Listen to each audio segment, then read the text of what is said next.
하나님께서 우리에게 주시는 말씀은 전도서 8장 2절부터 9장 1절까지 말씀입니다.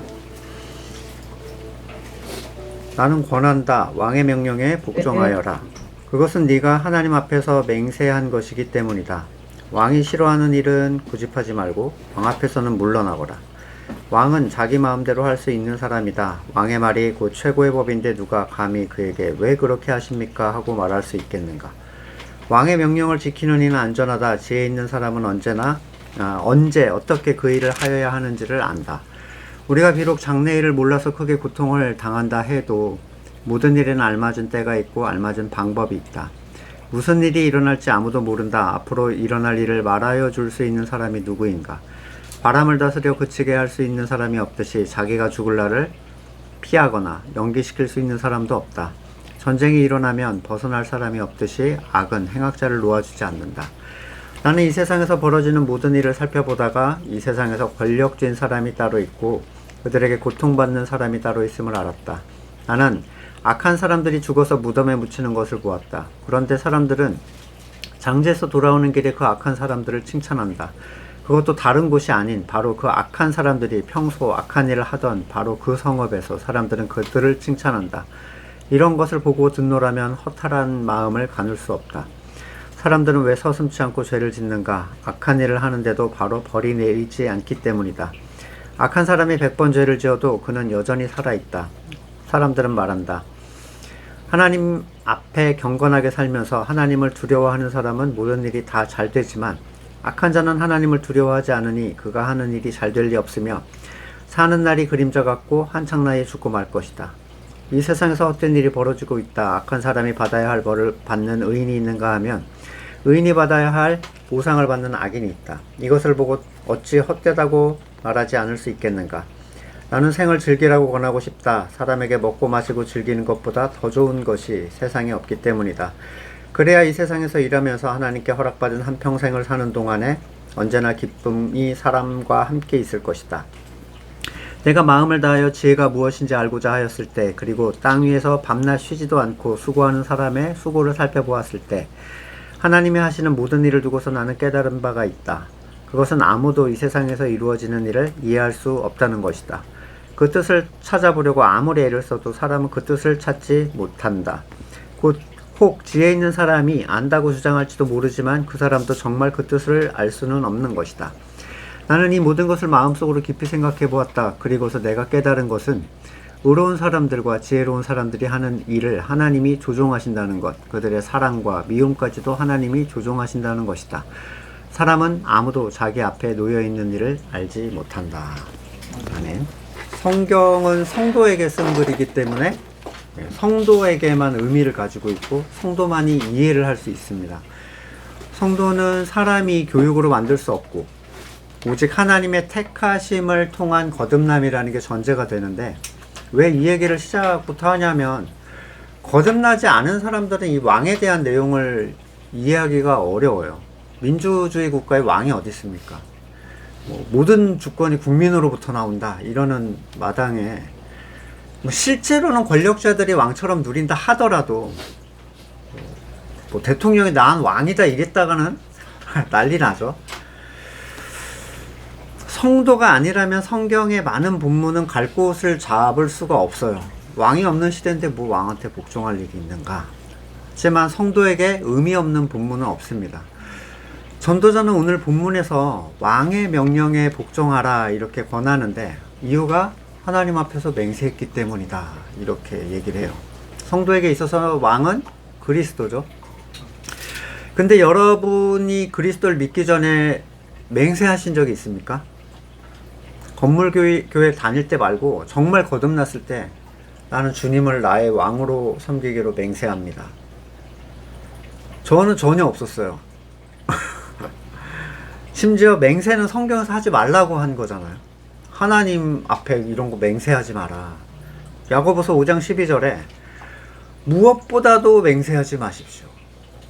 이렇게 얘기를 하고 있고 마태복음 5장 33절 이하에도 아예 맹세하지 마라. 예하려면 예하고 아니하려면 아니고 여기서 더 나가는 건 악이다. 그러면 전도서에서 우리가 했다는 맹세는 도대체 어떤 것인가? 하나님께서 사람에게 맹세하지 말라 하신 것은 우리가 맹세를 지킬 수 없는 존재이기 때문이라고 말씀을 드렸어요. 무엇도 확증적으로 약속을 할 수가 없습니다. 왜냐하면 뒤의 일을 모르기 때문에요. 결국 우리가 그리스도 앞에서 한 맹세는 우리의 타락한 옛사람이 아니라 하나님께서 주신 새 생명의 선언이에요. 그러니까 그리스도를 왕으로 인정하는 것은 타락한 옛 생명의 결단이 아닙니다. 새롭게 주신 생명 자체가 우리의 의지와 관계없이 그렇게 선언을 한 거예요. 다윗은 그의 시편에서 하나님께 서원하는 자신의 영혼에 대한 묘사를 합니다. 굉장히 많은데 두 군데만 읽어보면 시편 56편 12절에 하나님, 내가 주님께 서원한 것을 그대로 주님께 감사의 제사를 드리겠습니다. 65편 1절에도 하나님, 시온에서 주님을 찬양함이 마땅한 일이니 우리가 주님께 한 서원을 지키렵니다. 하나님께서 인정하시는 서원은 타락한 나로부터 나온 서원이 아니라 하나님께서 하게 하신 서원이에요. 그리고 모든 성도는 하나님께서 하게 하신 그 충성의 맹세를 그리스도 앞에서 한 존재들이에요. 강압이 아니라 이게 영예고 영광이 된 거예요. 로마서 13장 1절에 사람은 누구나 위에 있는 권세에 복종해야 합니다. 모든 권세는 하나님께로부터 온 것이며 이미 있는 권세들도 하나님께서 세워준 것입니다. 그러므로 권세를 거역하는 사람은 하나님의 명을 거역하는 것이므로 그런 사람은 심판을 받게 될 것입니다. 거듭남의 방식을 볼 때 사람마다 다르지만 우리는 거듭난 순간 이미 예수 그리스도를 우리의 왕으로 섬기기로 결단한 생명을 가지고 있습니다. 우리의 혼적 의지와 관계없이 그렇게 살게 되어 있어요. 내가 맹세를 했으니까 지켜야지 이게 아니라 내가 인지하지도 못하는 그 맹세를 따라서 나는 살게 되는 거예요. 그냥 새롭게 주신 생명이 아니라면 절대로 그리스도께 연결될 수가 없어요. 이 생명은 하나님의 생명이지 내가 가지고 있던 생명이 아닙니다. 다시 말해 누군가 거듭나서 교회가 됐다는 것, 이 의미는 그가 이성으로 이해를 하든 인정을 하든 아니면 전혀 인지하지 못하든 간에 그는 왕 되신 그리스도를 섬기기로 맹세한 생명을 가진 존재고, 이 맹세는 우리의 타락한 심령을 가진 그 옛 생명이 아니라 하나님의 생명으로 하게 하신 맹세예요. 우리가 한 맹세가 아니기 때문에 이 맹세는 유효하고 죄가 되지 않습니다. 그렇다면 우리는 그 명령에 복종을 해야 될 의무를 자연스럽게 갖게 되는데, 우리에게 새 생명만 있다면 전혀 어려울 게 없죠.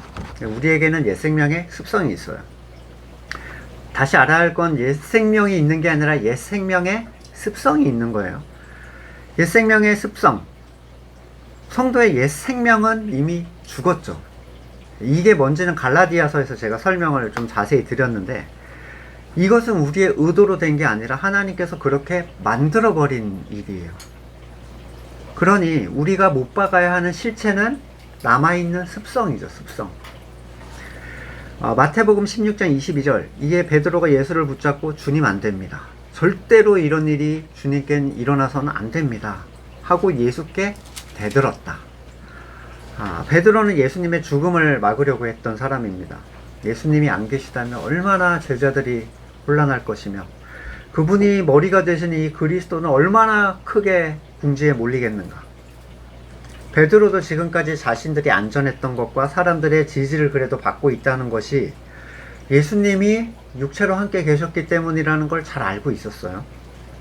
유대교 사람들이, 그 기득권들이 자신들을 죽일 듯 미워하면서도 손을 쓰지 못한 건 예수님이 함께 계셨기 때문이다 라고 여겼습니다. 근데 예수께서 돌아서서 사탄아 내 뒤로 물러나라, 너는 나에게 걸림돌이다, 너는 하나님의 일을 생각하지 않고 사람의 일만 생각하는구나. 베드로에게는 하나님의 일을 생각할 수 있는 능력이 전혀 없었죠. 아직 거듭나기 전이기 때문에. 부활 후에 약속으로 주실 성령도 없었어요.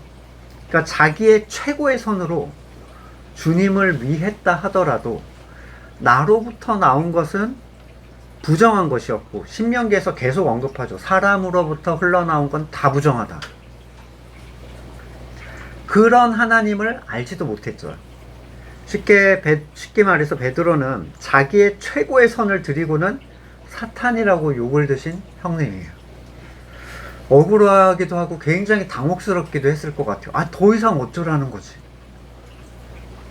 그때 예수께서는 제자들에게 말씀하셨다. 이 사탄이라는 꾸지람 하신 다음에 바로 누구든지 나를 따라오려거든 자기를 부인하고 제 십자가를 지고 나를 따라와라. 목숨을 구하고자 하는 사람이 잃을 것이요 나 때문에 자기 목숨을 잃는 사람은 찾을 것이다. 이게 왕의 명령입니다. 우리에게 주어진 왕의 명령. 교회 일하고 주일 성수 11조를 지키는 게 아니라 자기를 부인하고 자기 십자가를 지는 것. 그 앞에서 내 선을 고집하고 내 의를 추구하는 건 왕의 뜻을 따르지 않겠다는 얘기랑 동일한 얘기예요. 왕의 명령은 행위에 있지 않고 중심에 있습니다. 목사님 빌립도 광야로 가라 그래서 갔고, 베드로도 고넬료에게 가라 그래서 갔고, 바울도 로마로 가라 그래서 갔는데 왜 행위에 있지 않다고 하시나요? 이런 상황은 초대교회에 있는 굉장히 특별한 상황이라는 걸 아셔야 되는데, 당시에는 말씀이 완전히 계시가 되지 않았죠. 심지어 이 히브리 기독교인들은 사도를 포함해서 이 초대교인들은 무려 10년 이상을 이방인을 거부했습니다. 그러니까 다들 에티오피아 내시한테 가라, 고넬료한테 가라, 그거 깨고 있는 하나님의 특별한 메시지지 행위를 촉구하는 어떤 게 아니에요. 그렇게 보시기 시작하면 귀에 뭐가 들리면 그거 하기 시작하는 거예요. 그 사람은 복음과 관계없이.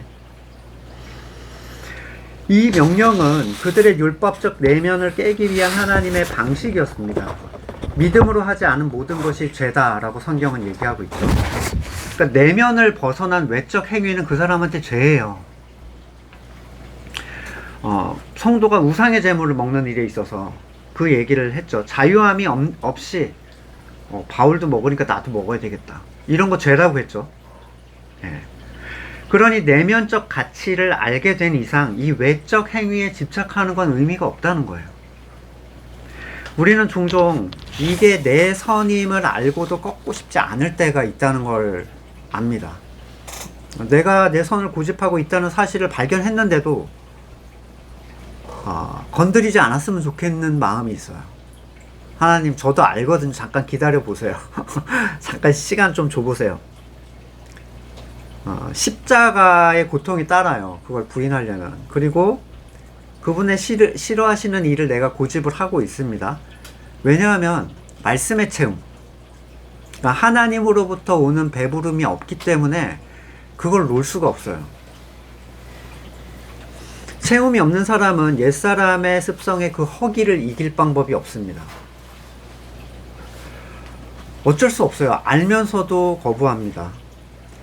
자기 부인은 왕을 인정하라는 왕의 명령이죠. 그러니까 왜 그걸 요구하십니까? 라고 얘기할 수 없어요. 그건 교만이고 항명이고 반역이죠. 왜 나한테 그런 걸 요구하세요? 왕한테 그런 얘기는 있을 수 없어요. 아마 본래부터 하기 싫지는 않았을 겁니다. 배가 고프면 뭐 타령도 하고, 예? 훔쳐먹기도 하고 막 그러는데, 그러니 자신이 자기 부인의 영역에서 저항을 하고 있다, 내가 이 생각이 된다면 반드시 뭔가로 채워져야 거기를 빠져나올 수 있어요. 의지로 그걸 할 수 없습니다. 의지로 해도 인정을 못 받아요, 하나님한테. 그냥 행위만 한 거기 때문에. 그거는 오히려 죄라고 했죠. 일용할 양식을 간구하고 하나님의 말씀으로 자기를 채워주시기를. 그래서 이 일이 내가 너무 만족스러워서 이 일이 나한테 배고픔이 되지 않게 해주시기를.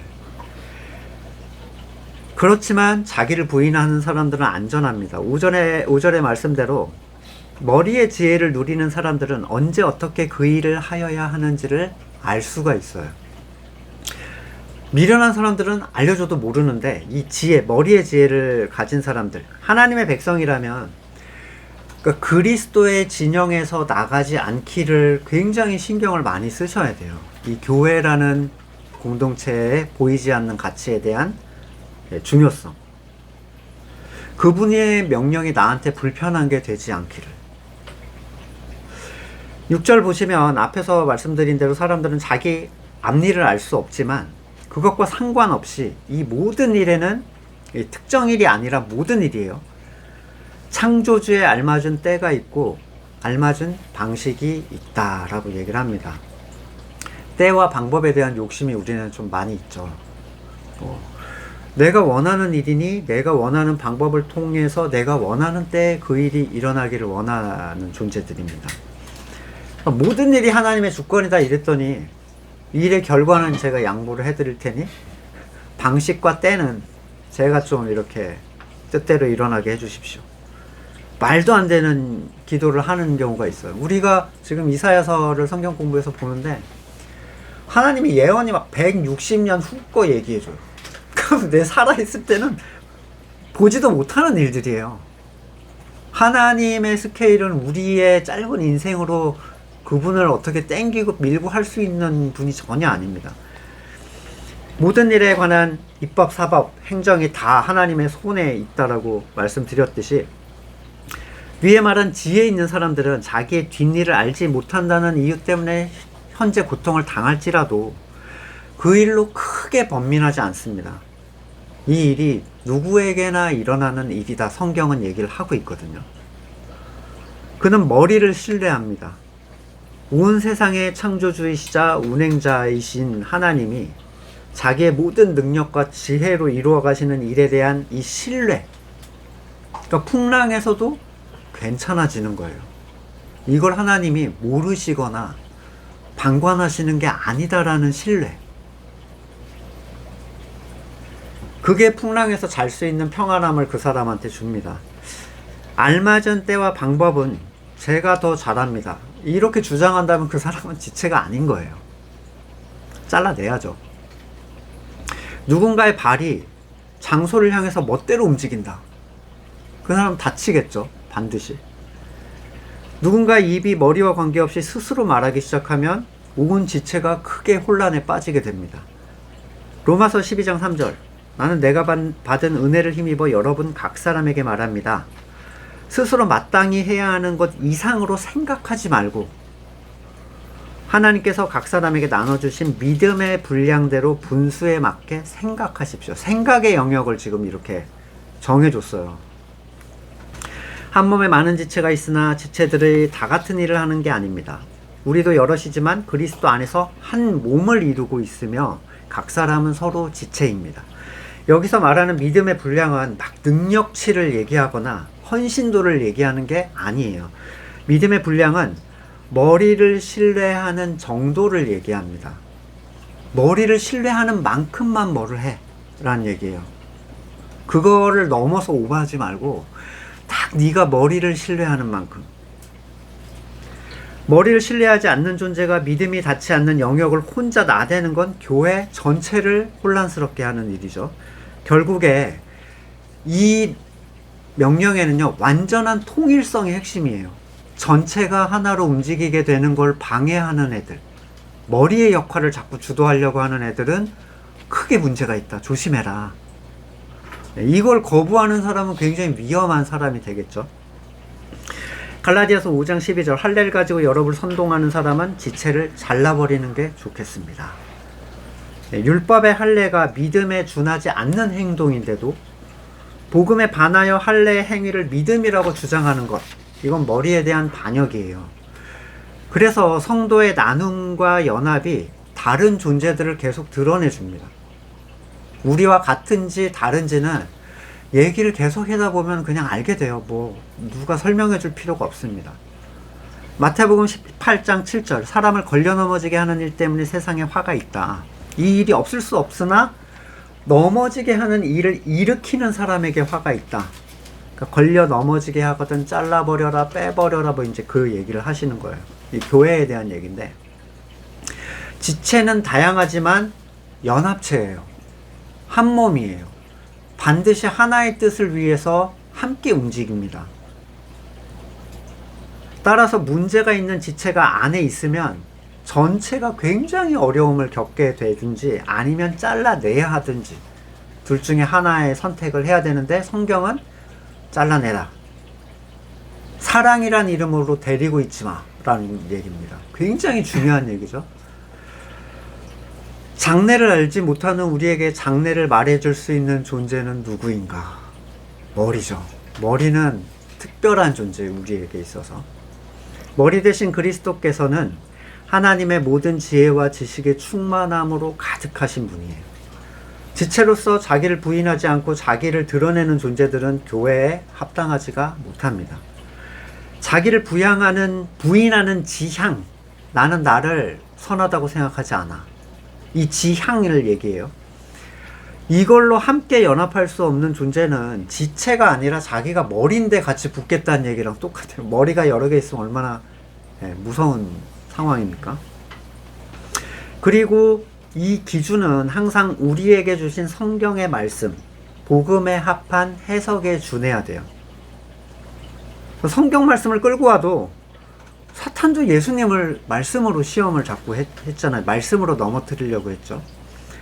분명한 복음이라는 것은 특징이 있어요. 절대로 사람을 높이지 않습니다. 사람의 능력을 요구하지도 않아요. 복음은 계속 낮아짐을 향하게 하고 항상 성도의 하나됨을 강조를 합니다. 또한 복음은 의지적인 행위가 아니라 본질적 가치로부터 나오는 행위를 얘기를 해요. 복음의 가치로 선포되지 않은 말씀은 하나님께서 주신 게 아니에요. 네 안에 있는 걸 끌어내서 이걸 이뤄가라. 이건 절대로 성경에서 하는 얘기가 아닙니다. 우리가 이러저러해서 저 높은 곳까지 올라가자. 그런 건 성경에서 하는 얘기가 아니에요. 사람은 다양하니까 여럿이 우리 그래도 뭉쳐가지고 다르지만 같이 잘해보자. 이런 거 없어요. 8절에서 죽음에 대한 환기를 다시 시키는데 바람을 다스려 그치게 할 수 없듯이 죽음은 사람에게 속수무책이에요. 죽음에 다가오는 걸 우린 절대로 피할 수 없죠. 바람이라는 건 시작점도 방향도 끝도 없어요. 알 수 없기 때문에 멈출 수가 없는 거예요. 죽을 날도 그런데 이 모든 때의 주관자 되시는 하나님은 사람의 생명의 시작과 끝을 이미 정해 놓으셨다, 이렇게 얘기를 합니다. 우리가 건강을 챙긴다고 오래 사는 것도 아니고 안 챙긴다고 빨리 죽는 것도 아니에요. 물론 골골대면서 살 수는 있겠죠. 건강 챙기지 말고 살라는 얘기는 전혀 아닌데 이 생명을 정해진 것으로 우리가 안다면, 시작과 끝을 하나님이 정해 놓으셨다는 걸 안다면 죽음에 대한 두려움으로부터 좀 더 자유로울 수가 있어요. 하나님의 때에 이 일이 일어나겠지. 그런데 행여나 이 말씀으로 인해서 치료 거부, 그런 좀 무지한 치료 거부가 있어요. 이미 말긴 듯 치료 거부 이런 거 말고, 예전에 99년도에 신혜라는 애가 배가 이렇게 빵빵하게, 그것이 알고 싶단가에 나왔었는데, 부모가 이 종양이 계속 크고 있는데 한 20kg인가까지 컸어요. 진짜 이만한데 아프다고 애가 아빠한테 막 그러니까 나한테 얘기하지 말고 하나님한테 호소해, 이러는 거야. 그리고 죽었죠. 치료 시기를 늦춰가지고 죽었는데, 바울은 디모데가 위가 아프면 포도주를 써라, 이런 얘기를 합니다. 안수기도로 치유해주고 이런 걸 안 하고 포도주 써. 또 누가도 의사로서 자기의 사역을 감당을 했었어요. 아픈 사람이 있으면 기름을 발라주라, 함께 기도하면서. 이 얘기, 기름은 그때 약이었어요. 향유는. 하나님께서 쓰시는 방법은 굉장히 다양해요. 하지만 그게 하나님의 때를 바꿀 수는 없어요. 네. 모든 것이 듣지 않을 때는 잠잠히 기다리면서 하나님의 때를 기다릴 필요가 있죠. 세상의 것을 너무 의지할 필요는 없다는 거예요. 더 연장하기 위해서. 전쟁이 일어나면 온 국가가 혼란에 빠지듯이 이 영향을 받지 않는 존재는 아무도 없습니다. 가끔 이제 우크라이나 전쟁, 러시아 이 굉장히 오래 가고 있는데 보니까 또는 중동의 전쟁 같은 걸 보면 저는 이 상하수도와 전기가 끊기는 생각만 해도 너무 아찔해요.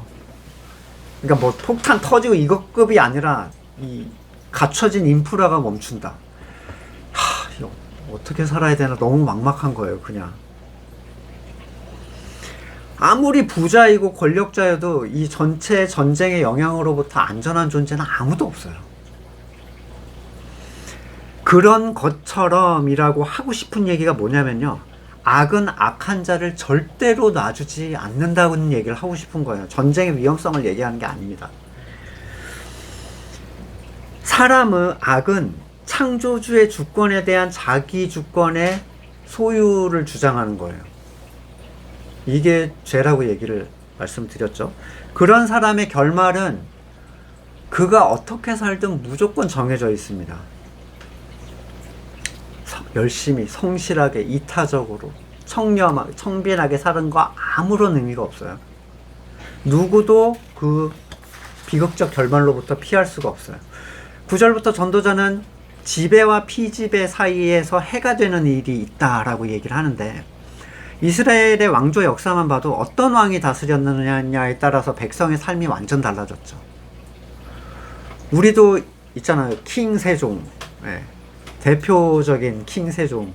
자, 백성들이 불쌍해서 한글을 만든 사람. 이거요, 여러분, 상상도 할 수 없는 얘기예요. 집현전 학자들이 다 싫어했대요. 킹 세종 혼자 만드신 거야. 백성을 사랑해서. 모든 기득권들이 반대했고 천하게 여겼습니다. 한글을. 역사적으로 정말 백성을 위했다는 왕은요, 한 나라에 한두 명밖에 없어요. 다들 착취의 대상, 나의 유익을 위한 대상이었죠. 근데 문제는 악을 행한 사람들의 결말에 어떤 일이 있냐면, 그 악행을 당하던 성읍에서 자기를 착취하던 존재를 칭송하는 걸 보게 됐다는 거예요. 독재자를 칭찬하는 백성. 전도자는 이 끔찍한 일을 보면서 허탈함을 느낍니다. 어느 국가든 독재자들은 있었어요. 그리고 독재자들에게 핍박을 당한 사람들은 그 독재자를 엄청 칭송합니다. 그런 이유는 독재자들이 행한 일이 자기한테 어떤 의미인지를 모르는 사람들인 거예요. 그들이 자기한테 쌀을 주셨어. 동기를 모르니까 쌀만 받고 좋아하는 거예요. 우리를 먹고 살게 해줬다고. 행한 일의 결과를 이해하지 못하기 때문에 나오는 반응인데, 애굽의 노예가 됐던 이스라엘을 광야로 끌어내셨는데 그들은 애굽을 계속 그리워했죠. 그때가 좋았다. 돌아가고 싶다. 지금도 하나님을 아는 지식을 가로막는 모든 것에 혹사를 당하면서도 최고다. 우리 교회가 최고다 이러고 있어요. 칭송하고 그리워합니다. 그 무거운 멍에를 매줬던 그분들을 그리워해요. 주님께서 벗겨주신 율법의 굴레를 배나 더 올려주고 그걸로 자기 의를 삼으며 자신과 가족에게 그 짐을 매게 하는 사람들이 있습니다. 이처럼 비참한 일이 어디 있겠어요. 심지어 유대인도 아닌 이방인이 이런 행동을 하는 걸 볼 때 주님의 마음은 진짜 허망하기가 이를 데가 없으실 것 같아요. 거듭나지 않은 사람들이야 그럴 수 있습니다. 근데 볼 수도 없고 알 수도 없으니까. 근데 거듭났다고 자부하는 사람들이, 자기가 복음을 알고 율법을 안다고 자부하는 사람들이 사람이 만든 그 틀 안에서 갇혀서 그걸 자랑하고 있다라는 사실은 굉장한 비극이에요. 마치 출애굽을 하고 나서도 광야에서 애굽에서 하던 노역을 똑같이 하는 거랑 다를 바가 하나도 없습니다. 광야에 나가서 계속 벽돌을 굽는 거죠. 율법으로부터의 자유는 반드시 지켜내야 하는 자유예요. 우리에게 이루어주신 자유. 그때를 칭송하는 건 미련한 사람들의 행동이에요. 나 그때 애굽에서 열심히 벽돌 구웠는데 왕년에 내가 진짜 한 벽돌 했다. 이런 거를 자랑하는 사람이 어디 있겠어요. 8절에서 사람들이 거리낌 없이 죄를 짓는 까닭을 전도자는 악한 일에 대한 즉각적 처벌이 없기 때문이다 라고 얘기를 합니다. 이와 같은 고민을 했던 사람들이 성경에 있었죠. 하박국도 1, 2장에서 왜 악인들이 이렇게 승승장구하냐 질문을 했어요. 왜 징계가 일어나지 않냐.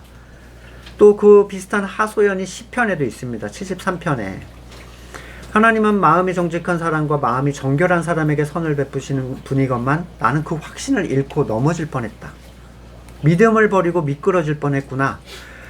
그것은 내가 거만한 자를 시샘하고 악인들이 누리는 평안을 부러워했기 때문이다. 그들은 죽을 때도 고통이 없으며 몸은 멀쩡하고 윤기까지 흐른다. 사람들이 흔히 당하는 그런 고통이 그들에게는 없다. 뭐 엄청나게 쫙 나열해 73장 전체가 다 그 내용이에요. 하나님의 백성마저도 그들에게 홀려서 물을 들이키듯 그들이 하는 말을 그대로 받아들여서 덩달아 말한다. 하나님인들 어떻게 알 수 있으랴. 가장 높으신 분이라고 무엇이든 다 알 수 있으랴 하고 말한다. 그런데 놀랍게도 그들은 모두가 악인인데 신세가 언제나 편하고 재산은 늘어만 간다. 이렇다면 내가 깨끗한 마음으로 살아온 것과 내 손으로 죄를 짓지 않고 깨끗하게 살아온 것이 허살한 얘긴가? 근데 오히려 하나님을 사랑하고 있는 그에게는 고통이 찾아와요. 14절에 하나님, 주님께서는 온종일 나를 괴롭히셨으며 아침마다 나를 벌하셨습니다. 미치고 환장하겠는 거죠. 아주 나는 하나님을 그렇게 따른다고 하는데 하나님이 날 계속 괴롭게 만드는 상황인 거예요.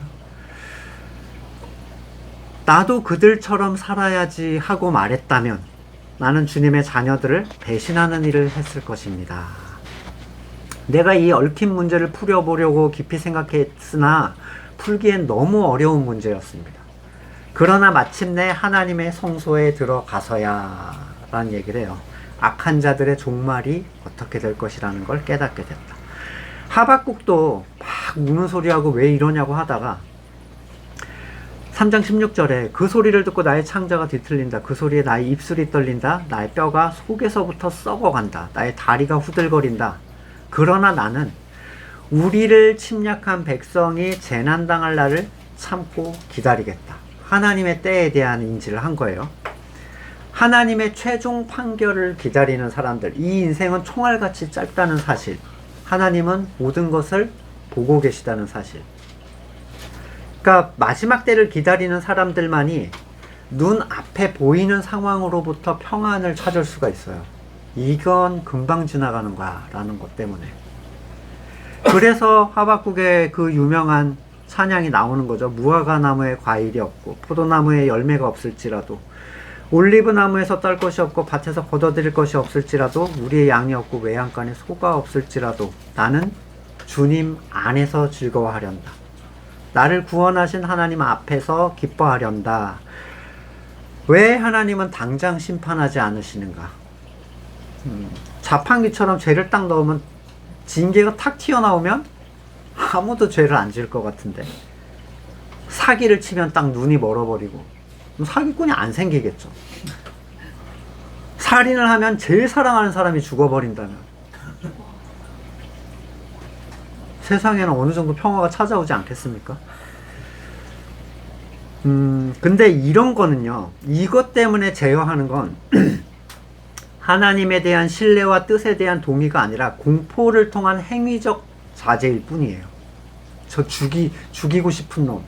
하지만 죽으면 내 자식이 죽으니까 죽이지 않겠어. 근데 공포를 통한 통제라는 게 말을 듣지 않아요. 이미 공포를 통한 통제 하나님 하셨죠, 율법에서. 아무도 못 따라왔어요. 저 남미 국가에 온통 한 5평에 막 20명씩 30명씩 때려 넣는 그런 감옥 있잖아요.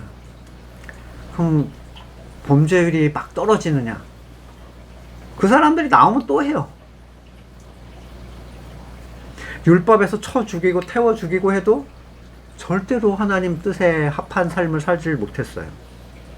이런 이유에서 하나님은 보이지 않는 것을 신뢰하는 사람들을 찾고 계세요.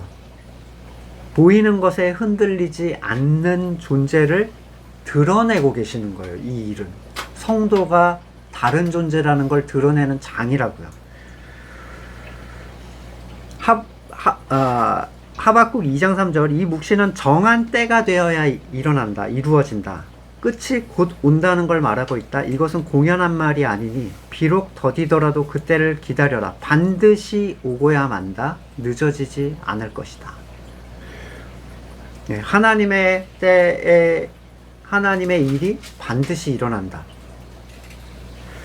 그러나 전도자는 이런 일에 대해서 인생 자체를 쫄면서 살 필요는 없어. 이렇게 얘기를 합니다. 생을 즐기라. 이렇게 권하는데 사람에게 먹고 마시고 즐기는 것보다 더 좋은 것이 세상에는 없다. 이런 얘기를 해요. 앞에서 모든 것이 헛되다고 얘기한 거랑 굉장히 상충돼 보이는 얘기를 합니다. 여기서 먹고 마시고 즐기는 것은 흥청망청 유흥을 즐기는 얘기를 하는 게 아니라 누구에게나 있는 일상을 즐기란 얘기예요. 먹고 마시는 일은 누구나 해야 되잖아요. 안 그러면 못 사니까요. 하나님은 사람에게 이 세상에서 일하도록 수고하게 하셨고 그 안에서 하나님의 만족을 주실 수 있는 분께서 채워주시는 것까지를 만족하고 즐거워하면 돼요. 세상 모든 걸 괴로워해라 이러라는 얘기가 아닙니다. 그는 그렇게 해야 허락하신 평생에 언제나 기쁨이 너희와 함께 있을 것이다 라는 얘기를 하고 있어요. 현실을 누려라. 그 안에서 하나님은 너에게 만족을 주실 수가 있다 이 얘기예요. 기쁨은 만족으로부터 나오는 현상이에요. 감정이죠. 억지로 절대로 못 기뻐합니다. 웃는 척 해봤자 금방 그 웃음이 가짜라는 건 드러나요. 95점을 받아와도 만족하지 못하는 애들이 있고요. 70점만 넘겨도 기쁜 아이들이 있어요. 만족의 문제입니다. 아이가 그 정도에 기뻐하면 같이 기뻐해주면 되죠. 우리나라는 너는 꿈이 작다. 즐거움인데 짓밟아. 이 한심한 녀석. 호랑이를 그려야 고양이가 나온다. 이런 얘기도 하고. 왜 이렇게 욕심이 없냐. 책망처럼 얘기합니다. 근데 그렇게 하면 안 되죠. 작은 것에 즐거워하는 자들에게 주신 하나님의 선물이에요, 그게. 걔는 선물을 즐기고 있는데, 그걸 우리가 막 빼앗는 거야. 내가 만족 못하겠다고 해서 상대를 깎아내리고 그 만족을 비난하고, 이 얘기는 하나님을 비난하는 것과 같은 얘기인 거죠. 탐욕이 가득한 존재들에게 일상은 중요하지 않게 여겨집니다. 일상은 쓰레기예요. 우리는 더 나은 데로 나가야 돼. 말 그대로 그냥 항상 있는 일이니까, 이 일상이라는 건. 그러나 항상 있는 일 속에서 누리는 기쁨이야말로 성도를 만족하게 해주고 평안하게 하는 가장 좋은 장소예요. 특별한 것을 추구하고 대단한 것에서 만족을 기대하는 사람들은 항상 만족이 없는 비참함을 살게 됩니다. 16절부터 전도자는 자신이 지혜를 다해서 찾은 지혜, 그리고 땅 위에서의 수고를 살폈을 때 하나님이 하시는 일에 대한 깨달음을 말을 하고 있는데, 아무도 이 세상에서 이루어지는 일을 이해할 수 없다는 것. 그는 안다고 주장하는 사람이 나올 거라고 지금 예측까지 다 해놨죠. 교만한 자들의 등장을 예고하지만 사실 그걸 주장하는 사람도 그게 무슨 의미인지 알 수 없다고 얘기를 해요. 종종 미래를 예언하고 전쟁의 판세, 종말을 막 말하는 사람들이 있습니다. 그리고 그들은 다 소리 없이 사라져 갔었어요. 그 일이 안 일어나면 그냥 아니면 말고가 되는 거예요. 하나만 만난다 싶으면 아주 그냥 예언자 나셨죠. 네. 일어나는 일의 참된 의미는 누구도 알 수가 없어요. 어찌하여 나를 버리시나이까. 이게 예수님이 한 얘기예요. 예수님 어찌하여라뇨. 온 세계 죄를 속하기 위해서 지금 하시는 일 아니에요. 우리 이렇게 얘기하잖아요. 예수님이 그 의미를 잘 이해할 수 없었어요. 인간의 몸으로. 그러니까 우리가 무슨 현상을 하나님의 뜻, 이런 거는요, 뒤로 넘겨 놓으셔야 돼요. 아직 우리는 알 수 없어요. 수고의 결과물이 갖는 가치와 의미를 우리는 알 수 없다라는 사실. 강대국인 미국의 대선이 끝났죠. 누가 되어야 한다. 누가 되면 어떤 일이 일어날 것이다. 어쩌면 내가 바라지 않는 사람이 되는 게 우리한테 더 유익할 수도 있어요. 누가 되든 비극이 될 수도 있고. 그렇다면 우리가 그 안에서 흥분하거나 근심할 이유는 없어요. 옛날에 그 힘든 때도 다 살았는데요. 우리 50 때도 다 지나왔는데 뭐 누가 그렇게 되면 어떤다고. 세상에서 일어나는 모든 일, 거대한 일들 뿐만 아니라 나의 일상에서 일어나는 작은 일들조차도 그 일을 허용하신 하나님의 뜻을 알 수가 없어요. 저한테 이거 왜 일어났어요? 이런 거는 묻는다고 알 수 있는 게 아니에요. 9장 1절에서 이 전도자는 이 모든 것을 깊이 생각했는데, 그리고 깨달은 결론이 의로운 사람들과 지혜로운 사람들이 하는 일, 사랑, 미움까지 하나님이 조종하신다는 것이다. 표현이 조종이라는 표현을 써서 물론 로봇처럼 이야기가 번역을 그렇게 해놨는데, 원문은 하나님의 손 안에 있다 라는 얘기예요. 하나님의 돌보심과 인도 안에 그 일이 일어나고 있다 라는 얘기죠. 지혜로운 사람들은 그리스도의 머리 되심을 인정하고 자기를 부인하는 사람들이에요. 그 머리가 우리를 온전하게 지켜줍니다. 그러면 그에게 나타나는 모든 일들은 머리의 일이 되기 시작해요. 이 지혜로운 사람들은 머리의 뜻을 따라서 행동하게 되는데, 무지성적 습성이 아니라 자기 부인을 통한 살아있는 의지의 결과물이에요. 예수 그리스도의 지혜가 나에게 나온다는 것. 그러니까 자기 부인의 결과물인 거예요. 지혜를 주십시오 막 이러고 구한다고 생기는 게 아니에요. 내가 지혜를 가지고 지혜를 구하니 충돌이 나는 거죠. 그냥 이러한 의지, 그러니까 자기를 부인하고자 하는 이 의지는 오직 거듭난 사람만이 할 수 있는 일이에요. 아닌 사람은 이게 무슨 의미인지를 자체를 모릅니다. 이거는 절대로, 옛사람은 절대로 이런 행동을 하지 않아요. 이런 의지를 바라지 않아요. 그러니까 이게 혹시 내 옛사람이 나를 부인하려고 하는 거 아니야? 이런 생각은 하실 필요가 없어요. 옛사람은 그거를 부인하지 않게 하는 게 목표예요. 절대로 사탄은 자기 부인을 유도하지 않습니다. 예수님께서는 아버지의 뜻이 아니면 아무것도 할 수 없다 이렇게 고백하신 분이죠. 그분의 슬픔도 하나님의 슬픔이었고 그분의 분노도 하나님의 분노였어요. 이런 이유에서 그분의 사랑과 희생도 다 그런 것이었어요. 요한복음 15장 4절, 내 안에 머물러 있어라. 그리하면 나도 너희 안에 머물러 있겠다. 가지가 포도나무에 붙어 있지 않으면 스스로 열매 맺을 수 없는 것 같이 너희도 그렇다. 붙어만 있으면 열매는 맺게 될 거다. 머물러 있지 않으면 쓸모없는 가지처럼 버림을 받아 말라버리고 사람들이 모아다 불에 던져 태워버린다. 한구영구를 얘기할 수 없는 부분이에요. 이런 거는 말도 안 되는 얘기인 거죠. 예수님이 말도 안 되는 얘기 하셔. 그러니까 어거지를 이제 막 거듭나지 않은 사람들 얘기다. 뭐 이런 거듭나지 않은 사람이 어떻게 나무에 붙습니까? 말도 안 되는 얘기죠. 하나님의 뜻대로 교회가 되어서 그 안에서 온전한 한 말씀으로 하나가 되어가는 존재들, 그들은 하나님의 뜻을 따라서 행하게 될 거예요. 그냥 기대만 하시면 됩니다. 말씀을 계속 드시면서 같은 마음으로 머물러 계시다 보면 반드시 하나님이 그걸 행하게 하는 날이 올 거예요. 하나님은 빌립보서 2장 13절, 이건 완전 암송 구절이에요. 하나님은 여러분 안에 활동하셔서 여러분으로 하여금 하나님을 기쁘게 해드릴 것을 염원하게 하시고 실천하게 하시는 분입니다. 그래야 내가 했다라고 아무도 얘기할 수 없어요. 처음 젖붙는 존재가 있잖아요. 문제가 많죠. 우리가 만약에 손을 이식받으면 얘는 내 거가 아니었잖아요. 그러니까 얘는 아예 활동이 안 돼요. 근데 본래 우리의 몸통 쪽에도 고통이 따릅니다. 왜냐면 잘라내서 붙여야 되거든요.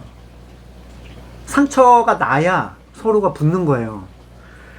다른 존재와 하나가 된다는 것은 반드시 고통을 수반하는 일이에요.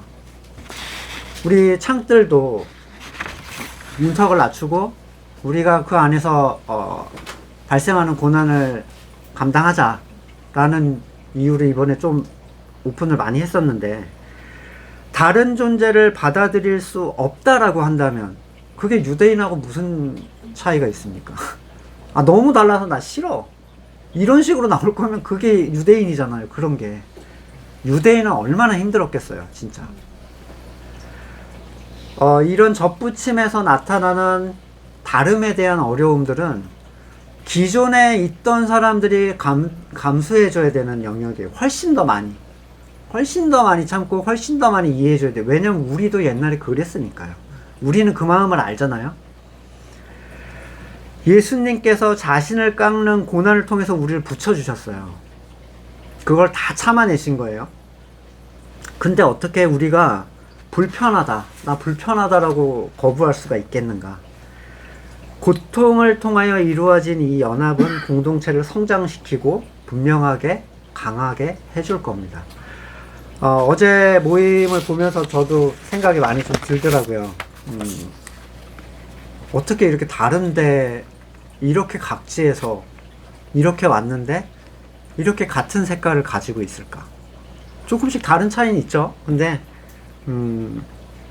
우리에게는 하나의 기회가 될 거예요. 자기를 부인하고 그를 포용하고 성장할 수 있는 어떤 기회들. 그래서 이러한 기회를 주신 하나님께 굉장히 감사를 드리고 이 일을 통해서 같이 더 성장할 수 있는 우리가 됐으면 좋겠습니다.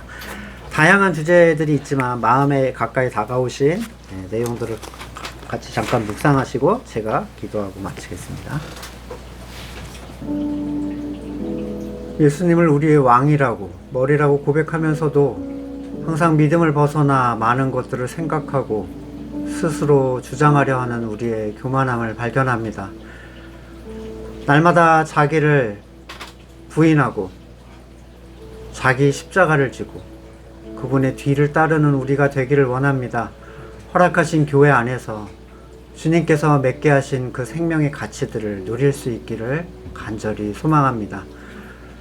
이제는 우리 구주 예수 그리스도의 은혜와 하나님의 사랑과 성령의 교제케 하심이 예수님을 온전히 우리의 왕으로 그분께 복종하기를 소망하는 우리 성도들과 삶의 자리 가운데 지금으로부터 영원까지 함께 하시기를 간절히 축원드립니다. 아멘.